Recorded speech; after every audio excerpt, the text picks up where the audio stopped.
Maintenant, allons voir le patron Builder. Le Builder, c'est un patron de conception qui aide à créer des objets qui sont configurables avec un mode par défaut. Ça veut dire que je peux leur donner en fait des options. Des options qui, elles, justement, sont optionnelles. Donc, je peux configurer au fur et à mesure que j'avance, soit dans mon processus ou dans ce que je suis en train de faire, mon objet au complet. On peut voir ça d'une façon un peu plus spéciale avec la notion d'un builder qui est toujours présent. Je reviens avec la notion suite, par exemple, à mon contact, où on va, à la place, ici, vous voyez que mon contact, j'ai 4 champs nécessaires. J'ai un numéro d'identifiant, j'ai un numéro de téléphone, j'ai une adresse, j'ai un nom. Eh bien, on va créer un objet avec un peu plus de champs. Et ces champs-là, ils vont être justement vides initialement. Par exemple, je peux dire que mon contact, je pourrais justement y rajouter, par exemple, des notes. Fait que j'ai mes notes ou une liste de notes que je pourrais aller chercher. Ouais, faisons ça. Mettons une liste de notes que je pourrais aller chercher. Je pourrais rajouter aussi que j'ai justement dans mon objet initialement une, d'autres caractéristiques, par exemple, comme là, j'ai son adresse, son courriel, qui n'était pas encore présent, donc email, et ainsi de suite. Allons-y avec justement ces deux aspects-là. Fait que vous voyez initialement mon constructeur de contact pour les fins de la cause, qu'est-ce que je vais faire? Ben, c'est que les autres champs vont être tout simplement vides. Donc, par exemple, les notes, je vais juste initialiser euh, une liste vide, tout simplement, pour arriver à ça. Donc ici, ça, ces deux éléments-là, ben, quand moi je vais vouloir, donc j'ai un objet par défaut. Quand je construis un nouveau contact, donc un nouveau contact avec justement une notion de builder, donc on va créer notre builder qui va ressembler à cette structure-là. Donc j'ai mon builder, que lui, euh, à l'intérieur de mon builder, qu'est-ce qu'il crée? C'est tout le temps un nouvel objet. Donc, mon objet, quand je commence avec mon Contact Builder, eh bien, c'est que je suis capable de créer un objet par défaut. Donc, j'ai une notion d'un contact que je pourrais aller chercher, par exemple. On va les mettre justement, là, ces notions-là, où je pourrais dire, bon, donc, ici, mon contact que je suis en train de travailler, ben, c'est un nouveau contact.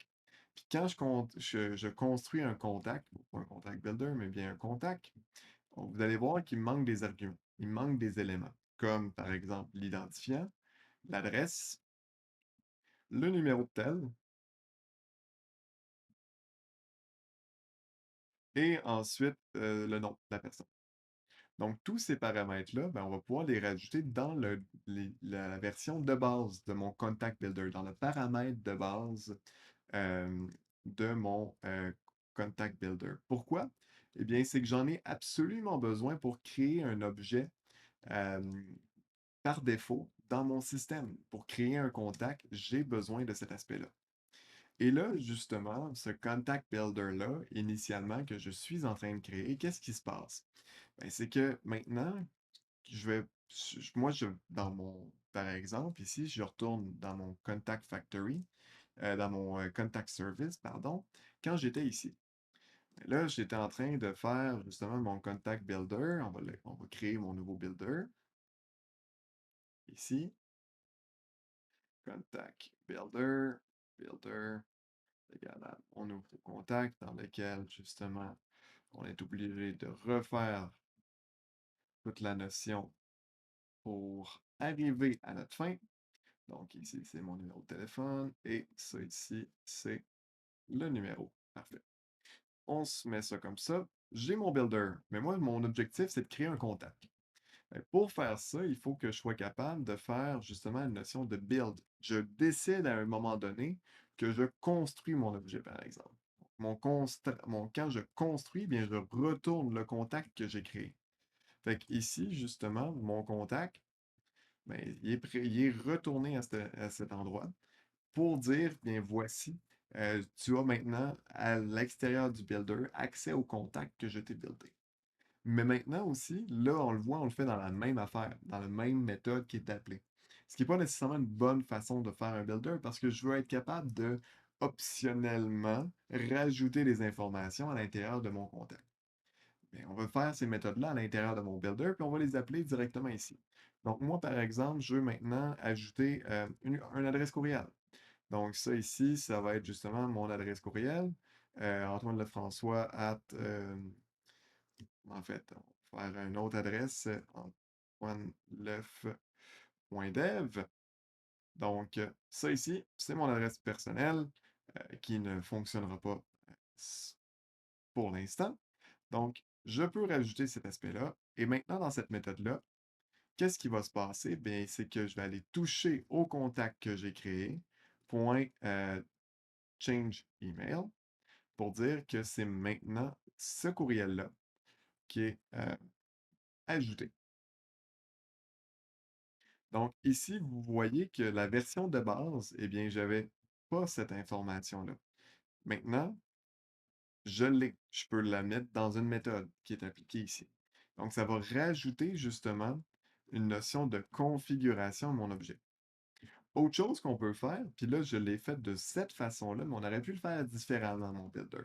Tu sais, mon builder, comme il est fait, il crée un contact jour 1, mais il aurait pu décider de prendre toutes les informations et de les amener justement plus tard, quand je vais réellement en avoir besoin, par exemple, à la création euh, de mon contact, quand je suis rendu à cette étape-là, c'est là qu'il aurait pu faire tous les appels, incluant la notion d'un courriel qui aurait été rajouté dans le constructeur.